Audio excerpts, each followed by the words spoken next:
திருச்சி விமான நிலையத்திற்கு மர்ம நபர்கள் மின்னஞ்சல் மூலமாக வெடிகுண்டல் மிரட்டல் விடுத்துள்ளதை நாம் தற்போது அண்மை செய்தியாக பார்த்துக் கொண்டிருக்கின்றோம். மேலும் கூடுதல் விவரம் செய்த பக்ருதீன் வழங்க கேட்கலாம். பக்ருதீன், தற்போது இந்த வெடிகுண்டு மிரட்டல் மின்னஞ்சலிருந்து கண்டுபிடிக்கப்பட்டுள்ளதா? யார் இதனை செய்துள்ளார்கள்? கூடுதல் விவரங்கள். ராம்குமார், சமீப காலமாக சர்வதேச விமான நிலையங்களில் இது போன்ற ஒரு மிரட்டல் கடிதமாகவும் தொலைபேசி வாயிலாகவும் அதே போன்று இமெயில் வாயிலாகவும் தொடர்ந்து இந்த சம்பவம் என்பது நடைபெற்று வருகிறது.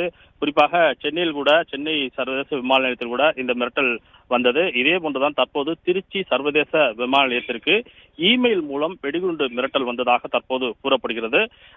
திருச்சி சர்வதேச விமான நிலையத்தை பொறுத்தவரை நாள்தோறும் பல்வேறு நாடுகளிலிருந்து, துபாய், சிங்கப்பூர், மலேசியா உள்ளிட்ட பல்வேறு நாடுகளிலிருந்து விமான சேவை இயக்கப்பட்டு வருகிறது. இந்நிலையில் தான் தற்போது இந்த இமெயில் மூலம் வெடிகுண்டு மிரட்டல் என்பது பெரும் பரபரப்பை ஏற்படுத்தியுள்ளது. வெடிகுண்டு நிபுணர்கள் மோப்பநாய் மற்றும் மோப்பநாய் உதவியுடன் மற்றும் கருவிகளை கொண்டு தற்போது சோதனை நடைபெற்று வருகிறது.